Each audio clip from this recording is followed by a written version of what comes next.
organisé par Hello Élevage. Je m'appelle Paul Revet et je serai le co-animateur de ce webinaire.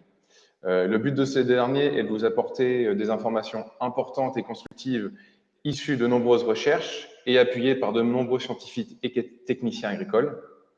Marie-Laure Ocaña, de son côté, développera le thème de la préparation au vélage et plus particulièrement d'une préparation réussie grâce à l'acidification de la ration. Cette présentation durera environ 30 minutes avec le témoignage d'un éleveur à son terme et sera suivie d'une session de questions d'environ 5 minutes. Pour que Marie-Laure puisse y répondre, je vous remercie de poser vos questions directement dans le mode QR en bas à droite de votre écran. L'objectif de cette présentation est de vous apporter pour les éléments suivants, de vous apporter donc des réponses. Quel est l'objectif de la préparation au vélage et comment y répondre? Quelle est l'hypocalcémie? Qu'est-ce que l'hypocalcémie et son importance? Et comment réduire l'hypocalcémie, notamment grâce au principe d'acidification. Marie-Laure, bienvenue et merci pour ta présence. Donc, tu es support technique auprès des éleveurs pour la société Fibro depuis plus de 3 ans et je te laisse maintenant prendre la main. Merci beaucoup Paul pour ton introduction. Bonjour à tous. Nous allons en effet aborder aujourd'hui le sujet de la préparation au vélage et d'une approche qui a fait ses preuves pour avoir des vaches fraîches vélées en bonne santé et productives. Donc, l'objectif de la préparation au vélage, c'est de préparer les vaches pour entrer correctement dans leur cycle de lactation suivant et avoir une lactation réussie. La préparation au vélage va permettre de maximiser la production à travers des bons démarrages en lactation, un pic élevé, une persistance derrière, mais aussi d'avoir des vaches qui reprennent leur cyclicité rapidement, qui sont propres à 50 jours et qui sont capables de prendre rapidement derrière. De l'autre côté, on sait qu'une vache en bonne santé au vélage a beaucoup plus de chances de vieillir dans le troupeau et donc de ne pas être réformée précocement. Donc la préparation au vélage, elle va chercher à minimiser également les problèmes de santé. Alors, pour répondre à ces challenges, on va chercher à travailler sur plusieurs facteurs de management. Les facteurs non nutritionnels, comme la réduction des stress, le confort du logement, la ventilation, la mise en l'eau, etc.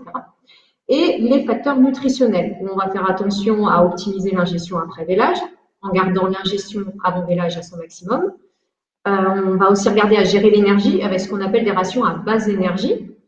On va chercher à limiter les déficiences en protéines métabolisables, essentiellement qui sont importantes pour la qualité du colostrum. On va chercher à maintenir un bon fonctionnement du rumen, à renforcer le système immunitaire, alors avec une minéralisation adaptée et un immunomodulateur qui va soutenir la fonction immune pendant le vélage, car c'est le plus gros stress inévitable de la vache. Et enfin, on va chercher à optimiser le cycle du calcium pour préparer la vache à produire du lait en quantité et à l'aider à mieux répondre à sa demande colostrale et donc réduire les problèmes d'hypocalcémie. Alors, je ne vais pas revenir sur les facteurs non nutritionnels, ni sur les recommandations de la ration de base unitaire, parce que ces sujets ont été très bien abordés hier par le docteur Fabozzi lors du webinaire qui a eu lieu donc hier après-midi. Je vais ici me concentrer sur l'hypocalcémie et sur l'importance de travailler ce sujet en amont du vélage. Alors, l'hypocalcémie, hypo-faible calcémie, taux de calcium dans le sang, pourquoi on s'intéresse à ce problème-là? Parce qu'en réalité, c'est le trouble le plus fréquent chez la vache après vélage. Alors, on va faire un... Vas-y, Paul. On va faire une petite première question pour voir un petit peu ce que vous en pensez, avec une question avec différentes possibilités de réponse. En moyenne, quelle est la fréquence de cas d'hypocalcémie dans un troupeau de 100 vaches? Moins de 5 vaches, entre 5 et 10 vaches, entre 20 et 30 vaches ou plus de 40 vaches? Donc, pour les gens qui sont présents, nous vous laissons la possibilité de répondre.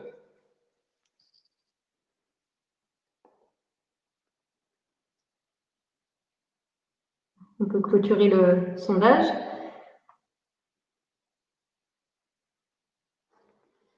Alors,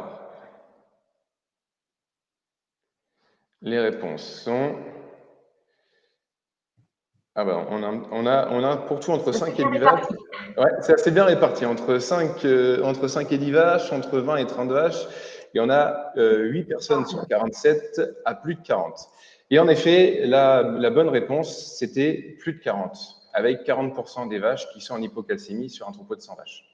Alors, on va regarder pourquoi. Parce qu'en fait, si on regarde comment évolue le calcium dans le sang chez la vache après vélage, donc ici, vous avez sur le graphe en abscisse les jours de vélage, donc avec J0 le jour du vélage, et puis en ordonnée le taux de calcium dans le sang. On voit que toutes les vaches vont avoir un niveau de calcium plus faible autour du vélage. Certaines vont avoir une chute plus marquée, et c'est en général ce que vous voyez, vous, éleveurs, c'est la vache qui ne se lève plus, qui a les oreilles froides, qui a besoin de calcium en urgence. Et donc, c'est ce qu'on appelle couramment la fièvre de lait ou hypocalcémie clinique, c'est-à-dire qu'elle a des symptômes. Mais on a un certain nombre de vaches qui vont subir aussi une chute de calcium sans pour autant montrer des symptômes. C'est ce qu'on appelle l'hypocalcémie subclinique. Et la première chose à comprendre, c'est qu'il faut vraiment considérer ces deux types d'hypocalcémie comme deux maladies bien distinctes. Ce n'est pas la même chose, on ne les identifie pas de la même façon, on les traite, elles n'ont pas les mêmes symptômes, on ne les traite pas de la même façon et on ne les prévient pas de la même façon. Donc, maintenant, si je regarde la prévalence de ces deux maladies en élevage, il y a plusieurs recherches qui ont montré des résultats similaires, que ce soit aux États-Unis ou en France, même en Allemagne. Et si je prends un des premiers, enfin, un graphe qui est assez connu, qui est une étude américaine qui a été réalisée en 2011 sur plus de 1460 animaux, on peut voir les pourcentages d'hypocalcémie selon le rang de lactation. Donc, si la fièvre de lait, l'hypocalcémie clinique, elle ne touche que très peu d'animaux, on se rend compte qu'en fait, l'hypocalcémie subclinique est très présente. Elle touche même les primipares, donc ça peut surprendre certains. Et évidemment, ce taux augmente avec le rang de lactation. Donc, si on veut caricaturer, ce qu'il faut retenir, c'est que si on a une ou deux fièvres de lait par an dans son troupeau, on a quasiment une vache sur deux en hypocalcémie subclinique. Et pourquoi c'est important de s'en préoccuper? Parce que l'impact économique est majeur. Donc, si je reprends les données de l'Institut de l'élevage, on a pour habitude de dire qu'une fièvre de lait coûte environ 250 € par cas. En comptant le lait qu'elle ne refera jamais derrière à cause d'un mauvais démarrage en lactation. Mais la fièvre de lait, en fait, elle reste la pointe de l'iceberg. Si je regarde l'hypocalcémie subclinique, en fait, c'est ce qu'on appelle la maladie porte ouverte. Si je reprends un petit peu à quoi sert le calcium chez une vache, le calcium est utile à plusieurs fonctions essentielles, comme les transmissions nerveuses, les contractions musculaires, la fonction immunitaire ou la coagulation sanguine. Et donc, si la vache a un déficit de calcium dans le sang, on va avoir une baisse des contractions musculaires. Et puisque le rumen ou l'abomasum a des muscles, on va observer une augmentation du risque de déplacement de caillette ou une baisse de motilité du rumen, par exemple. Pareil, puisque le canal du sphincter de la mamelle a des muscles, on a une augmentation du risque de mamite. Ou sinon, si je regarde au niveau de l'utérus a également des muscles et donc on va avoir des risques de parlanguissement, ce qu'on appelle des vélages non, des risques de dystocie ou d'infection utérine. L'hypocalcémie subclinique, elle entraîne aussi une baisse de l'ingestion. Rien que déjà parce que la vache, même si vous ne la voyez pas forcément par terre, elle n'est pas complètement en forme. Donc, pour peu que dans le bâtiment, il y ait moins de place à l'auge, ce n'est pas la vache qui va se battre pour aller manger sa ration en premier. Et donc, elle va rentrer en déficit énergétique et donc en risque de cétose, ce qui va induire une baisse de production laitière et des problèmes d'infécondité. Et enfin, le calcium est aussi important pour la fonction immunitaire. Et donc, celle-ci, elle sera perturbée, notamment au niveau de la fonction de phagocytose, avec des risques donc du coup de maladies infectieuses comme les mammites, les non-délivrances ou les métrites qui est augmentée, et donc une baisse de la fertilité, par exemple. Donc, tous ces risques associés à l'hypocalcémie ont été évalués dans plusieurs études aux alentours de 110 € par cas. Donc, si on regarde l'impact économique, que je reprends l'exemple d'un troupeau de 100 vaches, où j'ai 2 fièvres de lait, ça va me coûter à peu près 500 € à l'année. Bon, okay. Par contre, si je regarde l'hypocalcémie subclinique, où j'en ai 40% dans mon troupeau, même si ça me coûte 110 €, au final, l'hypocalcémie subclinique me coûte 8 fois plus cher que la fièvre de lait. Donc, c'est vraiment ce sujet-là qu'on va chercher à travailler. Alors, quelle approche doit-on prendre pour réduire l'hypocalcémie et son impact négatif sur la santé et la productivité? Ce qu'il faut savoir, c'est qu'il existe plusieurs stratégies qui visent à réduire l'hypocalcémie, mais il faut sélectionner une stratégie qui cible la réduction des 2 formes d'hypocalcémie. Les stratégies qui ont pour but de réduire uniquement l'incidence des fièvres de lait ne réduiront pas de façon efficace l'incidence de l'hypocalcémie subclinique. Par contre, les stratégies qui ont pour but de réduire l'incidence de l'hypocalcémie subclinique, elles vont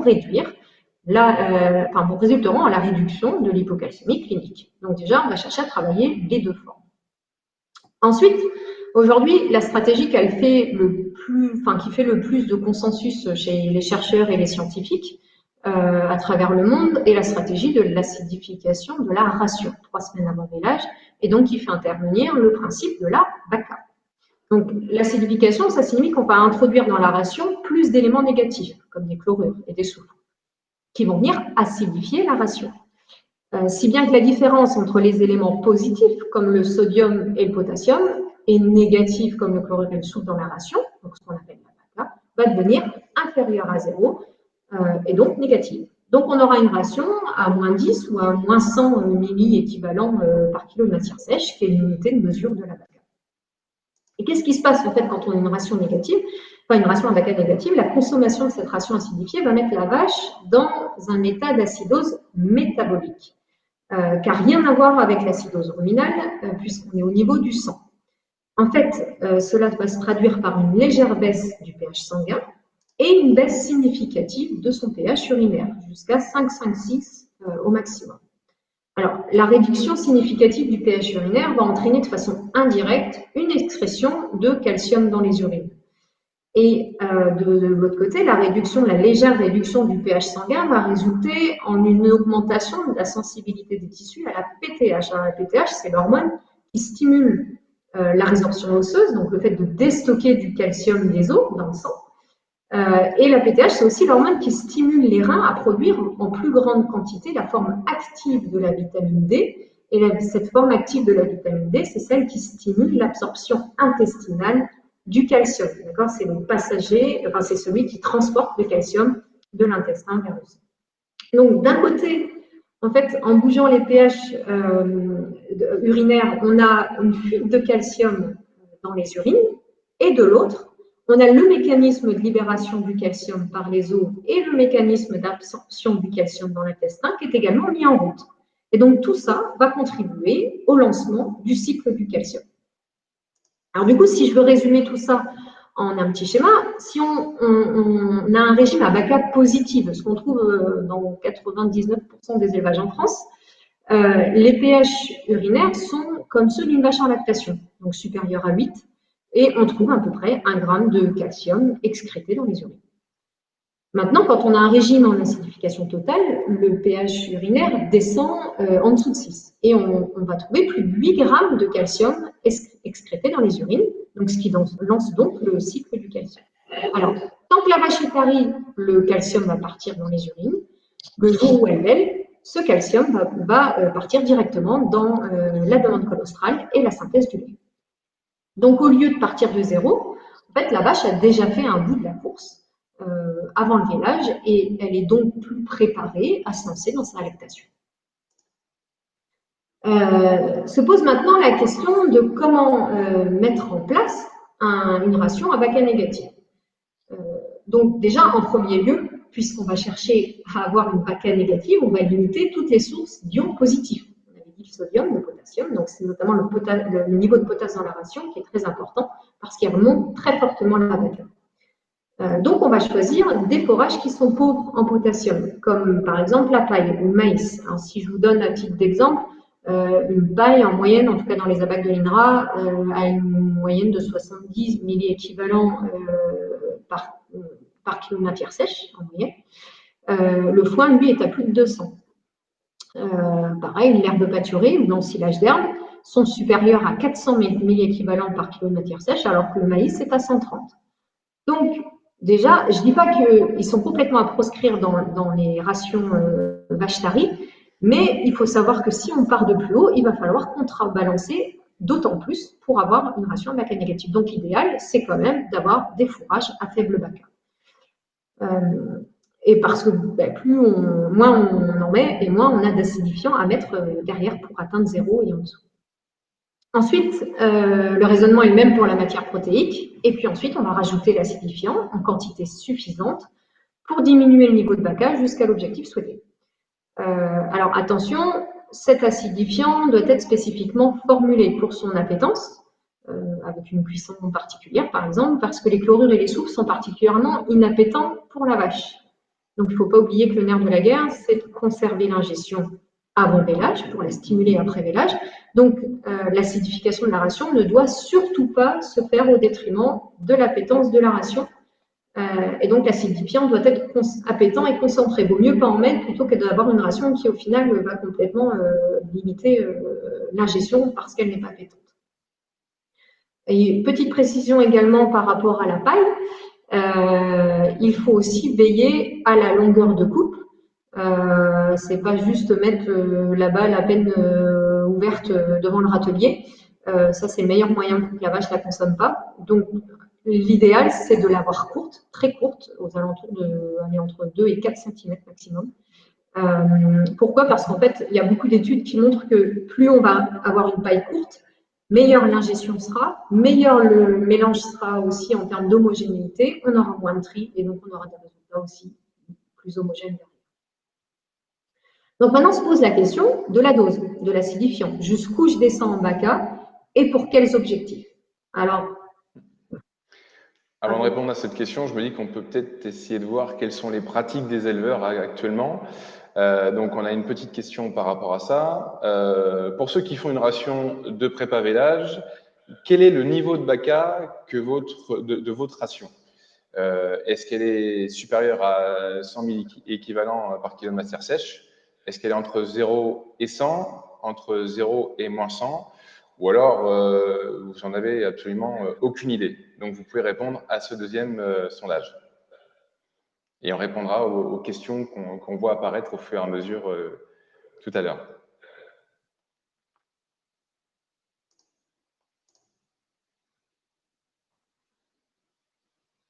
On peut va pouvoir clôturer le sondage.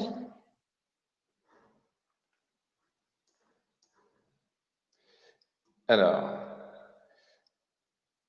encore une fois, c'est assez bien réparti. Et la bonne réponse, Marie-Laure? Ça va dépendre des objectifs. Bien que j'en ai aucune idée, il va falloir travailler là-dessus quand même. Alors, déjà, avant de se poser la question de la dose, donc on va revenir sur la présentation. Ouais, voilà. 15. Voilà. Donc, avant de se poser la question de la dose d'acidifiant à mettre, il faut déjà connaître le niveau de BACA de sa ration de base. C'est un petit peu aussi le sens de la question. Qu'on va faire à partir d'une analyse. Alors, il faut faire attention aussi au choix de l'analyse parce qu'on n'a pas toujours le soufre ou il n'est pas toujours analysé de façon chimique. Donc, voilà, il vaut mieux avoir une bonne analyse qui nous donne le niveau de BACA de notre ration totale. Ou alors, on peut le faire à partir d'une simulation sur un logiciel de formulation. Mais ce qu'il faut savoir, puisque tout à l'heure, je vous ai expliqué qu'à partir du moment où on lance le cycle du calcium, on impacte le pH urinaire, en fait, le seul juge de paix, c'est le pH urinaire. Donc ici, vous pouvez utiliser ce graphe-là. C'est quelque chose, enfin, c'est un graphe que j'utilise beaucoup en élevage, où on voit qu'en fait, dès que c'est la relation entre le niveau de BACA et le pH urinaire. Donc, tant qu'on a une BACA positive, ce qui est ce qu'on cherche, par exemple, sur une vache en lactation, on va avoir des pH au-dessus de 8. Et ensuite, cette courbe a la forme d'une sigmoïde, donc elle chute très vite. Et dès qu'on a passé le niveau de 0 et qu'on descend dans les négatifs, on va chuter très fort en termes de pH urinaire. Donc, la difficulté, c'est de savoir d'où on part, parce que la courbe, elle est plate, qu'on soit à un niveau de 300, de 200 ou de 100. On a le même pH urinaire, quelque chose près sur la vache. Donc, on va prendre un exemple. Je vais prendre un exemple de ration TARI qu'on voit souvent sur le terrain, qui est à savoir le tiers de la ration des vaches diluée dans du foin. Alors, attention, ici, les valeurs sont vraiment à titre d'exemple. Hein, prenez pas ces valeurs comme gravées sur le marbre, pardon. Et ici, j'ai pris l'exemple d'une ration 2 tiers d'ensilage de maïs, 1 tiers d'ensilage d'herbe dilué dans du foin. Et on a souvent une BACA qui est autour de 250, ce qui n'est rien de surprenant parce que la ration d'une vache laitière, elle doit avoir une BACA positive, notamment pour l'ingestion. Alors maintenant, je me dis, allez, je vais essayer de faire une vraie ration TARI. Donc, je vais, parce que j'ai vu qu'il y avait beaucoup à gagner sur la lactation suivante et sur la longévité de mon troupeau, donc je vais essayer de mettre en place une ration paille. Alors, comme j'ai pas de paille parce que je l'achète, je vais laisser mon foin. Voilà, j'ai beaucoup de foin. Et on voit qu'on gagne une centaine de points en termes de niveau de vaca. Mais on n'est toujours pas en dessous de 0. On n'a toujours pas lancé le cycle du calcium. Ensuite, je vais faire un effort, je vais remplacer ma paille, ou parce que j'en ai, par mon foin par de la paille, broyée ou hachée, idéalement, pour limiter le tri. Et là, je gagne 50 points. Donc, je passe en dessous de 100. J'arrive déjà, là, c'est déjà mieux. C'est-à-dire que on se rapproche quand même beaucoup de 0. Et ça, il y a beaucoup de rations qu'on trouve aussi aujourd'hui en élevage comme ça. Maintenant, je vais rajouter un minéral Vashtari. Alors ici, pour l'exemple, j'ai pris un minéral chargé en oligovitamines, pour le goût notamment, qui est à moins 1000 en baca et on en donne 150 grammes. Donc, on trouve assez fréquemment sur le marché, voilà, le minéral Vashtari. Et on voit qu'en fait, je gagne 12 points de baca. Ça veut dire qu'avec 150 grammes ou 200 grammes d'un minéral Vashtari, je ne descends pas une baca en dessous de 0. Ensuite, on va rajouter du chlorure de magnésium parce que c'est l'acidifiant le plus connu. Ici, j'en mets 100 grammes parce que je considère que je commence à impacter l'appétence de ma ration quand je monte au-dessus. Donc, on se souvient bien, le nerf de la guerre, c'est quand même l'ingestion et l'appétence de ma ration. Donc, j'en mets pas plus de 100 grammes. Et on voit qu'en fait, en mettant 100 grammes, j'arrive à 0. Donc, ici, c'est pas trop mal. J'ai géré la pointe de l'iceberg. J'ai plus ou peu de fièvre de lait. Ça délivre pas trop mal. J'ai pas trop de métrite. Les démarrages sont pas mal. Voilà, ça c'est le vélage qui se passe bien. Par contre, j'ai pas du tout travaillé sur l'hypocalcémie subclinique parce que on n'a pas encore modifié les pH urinaires ou très peu, donc on a à peine lancé le cycle du calcium. Donc maintenant, je veux travailler l'hypocalcémie subclinique. Alors, je peux faire le choix d'aller plus loin. Et d'acidifier le régime de façon partielle, en visant un pH entre 7 et 6,5, on va dire. Et je vais utiliser un acidifiant appétant comme l'animate de Phibro. Donc ici, pareil, les doses sont données à titre indicatif. Pour l'exemple, on se rappelle que c'est le pH urinaire, le juge de paix. Et en acidification partielle, on aura un effet important sur l'hypocalcémie clinique, ça c'est indéniable. Mais on aura seulement un impact mineur sur l'hypocalcémie subclinique. Par contre, la santé des vaches et la performance en lait pourront s'améliorer en partie, mais il y aura une grande variabilité entre vaches. Et donc, dernière possibilité, je peux descendre plus loin et faire ce qu'on appelle de l'acidification totale de ma ration, où je descends sur des pH entre 6 et 5,5 maximum. Donc, c'est aujourd'hui l'approche qui a montré le plus de résultats dans la réduction de l'hypocalcémie subclinique. Et si vous vous souvenez, tout à l'heure, je vous parlais d'un taux de 40-50% dans l'ensemble de mon troupeau, en mettant en place un programme d'acidification totale qui est efficace. On arrive à descendre ce taux de 50 de l'ordre jusqu'à, on va dire 20% à peu près. C'est une étude qui a été faite en 2017 par Phibro à l'université de Cornell. Et en fait, c'est là où on va voir l'impact le plus important sur la performance en lait, donc des démarrages en lactation qui vont plus vite, plus fort, et également sur la santé des vaches, parce que c'est important de ne pas le faire au détriment de la santé des vaches. Alors, en pratique, ça donne quoi? Comment je mets en place ce programme? Donc déjà, il faut chercher à viser une baca en dessous de moins 100 sur les 3 dernières semaines avant vélage. Et ensuite, on va monitorer le pH urinaire. Il faut cibler entre 5,5 et 6 et évaluer approximativement 30% des prépas vélage pour savoir si les pH sont homogènes. Attention au timing, parce que déjà la réaction métabolique de l'animal met 3 à 4 jours à se mettre en place. Donc, on va mesurer les pH, enfin on va dire ça se met 2 à 3 jours donc, à se mettre en place, donc on va mesurer les pH 3 à 4 jours après l'entrée de la vache dans l'eau de préparation. Et puis, ensuite, on va essayer de prendre nos pH urinaires toujours 6 à 9 heures après prise alimentaire parce que c'est là où ils vont être les plus stables et les plus parlants. N'hésitez pas à vous faire accompagner par votre vétérinaire ou votre nutritionniste pour la mise en place de ce programme. Et donc, dernier point, il est aussi important de vérifier les équilibres minéraux, en phosphore notamment, en magnésium et surtout aussi en calcium. il est important d'ajouter une source de calcium en cas d'acidification. Alors, en acidification partielle, on va essayer d'être sur des niveaux de calcium de l'ordre de 90-100 grammes total dans la ration. Quand on va descendre sur des pH en dessous de 6, il y a des gens qui restent à ce niveau de calcium. Nous, on a fait un certain nombre d'études qui montrent qu'on peut monter jusqu'à des niveaux très élevés de calcium et que c'est encore plus préférable pour la vache, qu'elle exprime encore mieux ses pics de lactation derrière quand on peut monter sur des niveaux jusqu'à 1,8 voire 2% de calcium dans la ration, donc qui n'est même pas des niveaux de calcium qu'on va peut-être mettre chez les. Alors, Marie-Laure, on a une question auquel on va pouvoir répondre grâce à la vidéo qu'on va montrer. Donc, la petite question, c'est comment mesurer le pH urinaire et combien de vaches? Donc, voilà. On va déjà montrer la petite vidéo pour le pH urinaire. Hop. Oui. Donc là, c'est une vidéo pour savoir comment, voilà, les pH urinaires, on les fait de façon non invasive. Hein. On n'a pas besoin d'une sonde, on peut le faire soi-même.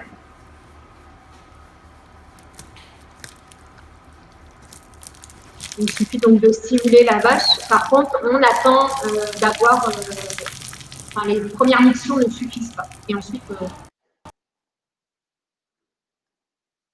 voilà.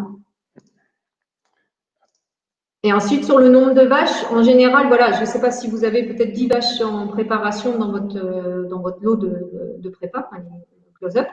Vous en prenez 3, 4, 5 maximum. Et puis, vous regardez ce que ça donne en termes de pH urinaire. Ce qui est important, c'est quand même vraiment le timing. Ça ne sert à rien de faire ça juste après l'alimentation ou trop tard après parce que ça peut nous donner des mauvaises indications. Ok.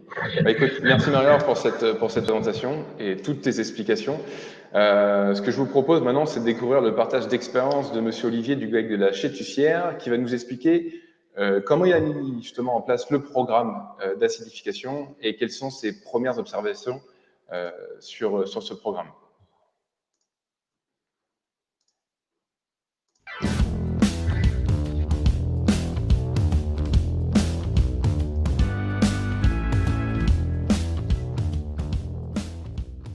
On a une exploitation de 180 hectares avec un quota de 1 300 000, 120 vaches à traire. On est équipé en robot de traite, donc en robot Lily A5, depuis bientôt 1 an. Niveau de production, actuellement 8 300 kg.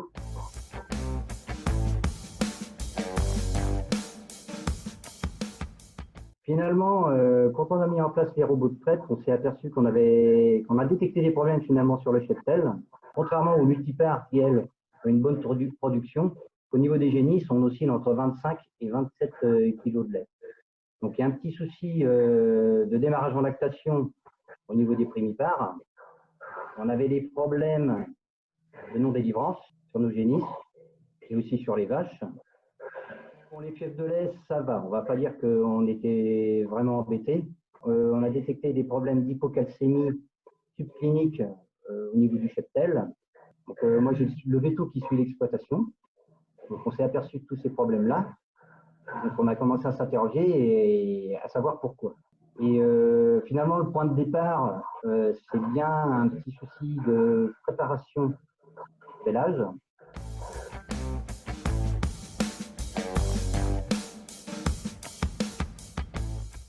Donc, aujourd'hui, on travaille sur de l'eau. Donc, il y a un lot de tarissement et un lot de préparation vélage. Et maintenant, chose qu'on fait, c'est qu'on intègre les génisses en lot de tarissement.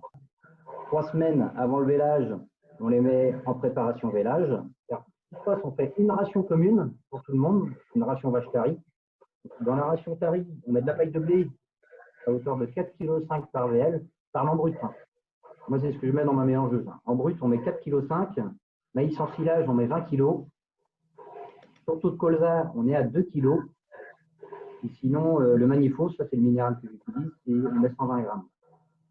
Donc ça, c'est la ration commune. À côté de ça, pour les prépa vélages, sur cette même ration, je fais plus 2 kg de tourteau de colza. Je rajoute 300 grammes de carbonate de calcium et je rajoute 500 grammes d'animal. Avant, j'étais à 300 grammes. Et le fait d'avoir changé de maïs, du coup, les pH n'étaient pas bons. J'étais à 8. Parce que je mesure les pH régulièrement. Donc là, on vient de changer de maïs en silage. Donc j'ai refait des mesures de pH. Et là, les pH, on doit être à 5,5.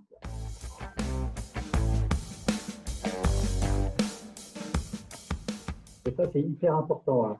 Et là, j'ai été obligé de changer de paille. Là, j'étais tombé sur une paille un peu plus longue. Et j'ai été obligé de changer. Je viens la chercher sur l'autre site. Là, on a de la petite paille fine, bien broyée. Là, franchement, c'est impeccable. Et au niveau consommation, on voit bien, tout le monde mange bien. Quoi.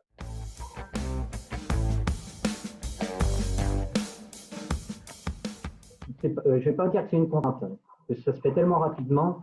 Ouais, ça m'arrive souvent de donner à manger à mes vaches caries en fin de matinée. Moi, je vais faire mes pH urinaires 6 à 9 heures après la distribution du matin. Et par exemple, le soir, si j'ai fini avant de partir, moi je le fais souvent à 19 heures le soir, c'est mon heure. Je prends mes prépas vélage au cornadi. J'ai mon carnet, je note toutes les vaches. Après, je prends des petites bandes pour mesurer les pH. Et je frictionne mes vaches à l'arrière, en dessous de la vulve. Donc je frotte assez activement et ça déclenche, du moins ça déclenche l'envie d'uriner. Hein. Moi, avec ma petite bande papier, je fais en sorte de l'arroser d'urine. Et après, je mesure la couleur de la bande pour savoir à quel niveau de pH je suis. Moi, je ne le fais pas toutes les semaines, non, mais allez, tout dépend si je change de fourrage. Quoi. Si je le fais 2 fois dans le mois, après. Mais non, c'est un jeu d'enfant.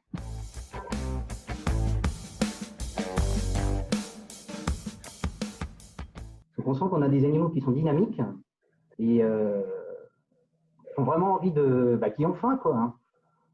Évèlent, épicent le lait et ils ont envie de manger, quoi. Dans l'ensemble, on a mis ça quand même en place depuis la mi-juin, je pense, maintenant. Là. Et au niveau des délivrances, ça se passe vraiment bien. Il y a vraiment un plus. Chose qu'on n'avait pas avant. Parce qu'avant, on mettait du chlorure, on montait à 80 grammes, 100 grammes, et c'est pas pour ça que ça délivrait. On a remarqué une chose, c'est qu'au niveau état corporel, on a des animaux qui se tiennent maintenant. Chose qu'on n'arrivait pas à faire avant. Au bout d'un mois, au bout de 6 semaines, on avait des animaux qui maigrissaient. Et par contre, on a des pics de lactation qui sont au-delà des 50 kg de lait. Ouais. On n'en avait pas beaucoup avant, là. Et là, j'en ai de plus en plus.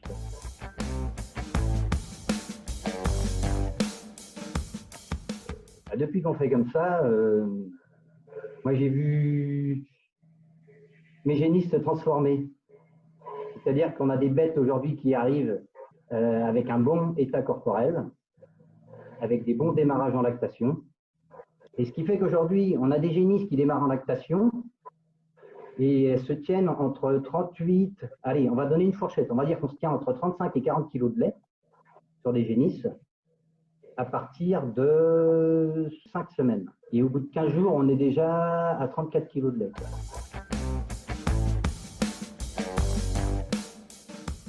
Ils sont dynamiques, ils ont faim, et on voit bien que c'est des veaux, c'est pas des veaux qui sont fatigués, quoi. Donc moi, une fois que la vache elle est passée dans le robot, je récupère le colostrum et je fais boire le veau. Et j'ai pas de problème pour les faire boire, quoi. Ça se passe vraiment bien, ça.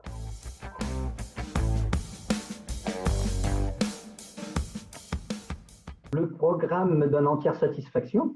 Donc j'attends de voir par la suite, sur du long terme, ce que ça va donner. Et compte tenu des premiers éléments, quand je vois la production laitière de mes primipares pour l'instant, c'est à la hausse. Donc c'est sur le bon chemin. De toute façon, visuel, on a remarqué du changement. Donc je dirais que c'est peut-être un petit peu trop tôt pour se prononcer, mais en 2 mois déjà on a vu une différence. Donc c'est que ça marche. Il se passe quelque chose. Quoi. Quelque chose. Quoi.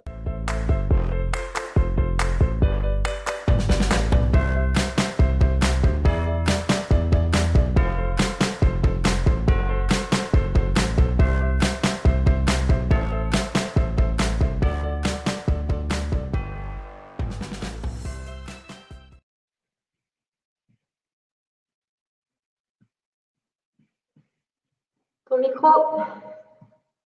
Micro. Et pardon. Donc merci encore à Monsieur Olivier pour son partage d'expérience. C'est maintenant le moment donc des questions. N'hésitez pas à les envoyer pour celles qui pourraient ne pas avoir encore été envoyées. Donc, on a... peu de temps. Pardon? Il nous reste très peu de temps.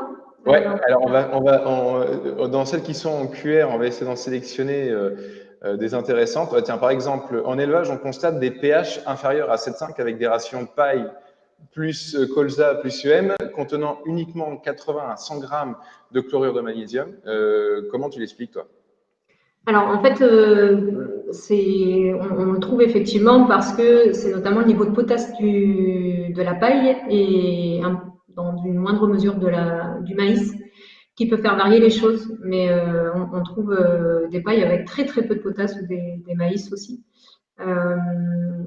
Et à l'inverse, sur des rations comme ça, on a des niveaux de paille, enfin des niveaux de potasse sur des pailles qui sont très élevés et on n'arrive pas avec 100 grammes à se rapprocher de zéro. Donc c'est vraiment, ça confirme quand même l'intérêt de faire des analyses de BACA sur les fourrages parce que parfois on a des surprises et c'est souvent en lien avec l'origine des pailles et puis ce qu'on a mis sur les cultures, soit sur les blés ou sur les maïs en termes d'apport. D'accord. Il y a Léo qui a posé une autre question. La première, c'était comment faire uriner les vaches et pouvoir mesurer l'acidité. Et la deuxième, c'était quel est le danger de faire une adsorption osseuse pendant 3 semaines avant vélage, s'il y en a un? Alors, toutes les études, elles se sont évidemment attachées à montrer qu'il n'y avait pas de risque, comme on peut souvent entendre, de décalcifier des animaux, de déminéraliser des animaux sur 3 semaines. Si vous faites le calcul, en sortant à peu près 8 grammes par jour de calcium au maximum, allez, 8 à 10 grammes, on va avoir peut-être 200 grammes sur 21 jours qui vont sortir, qui vont être excrétés dans les urines, alors que la vache en a 8 kilos en stock dans les os.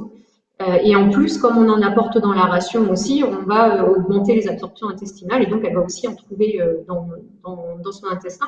Donc au final, on n'a pas de risque de décalcifier les animaux, loin de là. Par contre, il faut quand même être vigilant sur les apports de magnésium, de phosphore, etc. Donc c'est pour ça que je disais que c'était important de regarder aussi la minéralisation qu'on donne à côté. Mais il n'y a pas de risque d'aller mettre des vaches par terre parce qu'on fait de l'acidification totale. C'est largement éprouvé aux États-Unis. Je pense qu'il y a 70% des éleveurs qui font de l'acidification totale là-bas. Donc, on saurait s'il y avait toutes les vaches mortes au vélage. C'est pas faux. Est-ce que tu vois une autre question auquel tu souhaiterais répondre? Aux 2 dernières questions, si on remplace le colza par du soja ou un correcteur du commerce, aucun problème. Prenez surtout ce que vous avez sur l'élevage. Commencez pas à aller racheter une deuxième source de protéines. Par contre, voilà, on sait que des bases soja le soja est à BACA positif, contrairement au colza qui est à BACA négatif. Donc, on va remonter un petit peu le niveau de BACA en prenant une base soja. Donc, il faudra la contrebalancer un peu plus. Mais par contre, pour l'apport lysine méthionine, Franck Gaudin a largement et très bien expliqué ça à la précédent.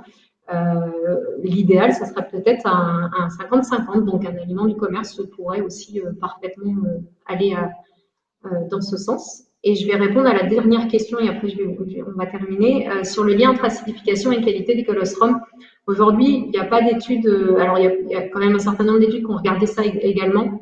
On va pas, mais qu'on regardait justement à montrer qu'il n'y ait pas d'effet négatif sur la qualité des colostrum. La première des choses, et j'insiste là-dessus, la première des choses qui impacte la qualité des colostrum, c'est votre taux de protéines dans la ration qui est souvent beaucoup trop faible. Les recos INRA sont de l'ordre de 10 à 11. Aux États-Unis, on tape plutôt aux alentours de 14. Il y a peut-être un juste milieu si vous voulez pas y mettre un extra kilo de protéines, mais essayez déjà d'être à minimum au-dessus de 12, plutôt 13 de MAT dans la ration avec des protéines métabolisables pour pouvoir avoir une bonne qualité de colostrum. Voilà. Ok. Je pense qu'on va dire que cette session est maintenant terminée pour les questions comme pour le webinaire. Merci à tous de nous avoir rejoints. Merci Marie-Laure pour l'ensemble de ces informations. Maintenant, j'espère vous retrouver très vite sur notre stand sur lequel en plus pour participer à notre grand jeu concours. Et puis surtout, n'hésitez pas à poser encore vos questions. Nous pourrons y répondre plus tard. Et ce webinaire est toujours pourra être revu pendant un mois. Merci à tous. Merci beaucoup. Au revoir.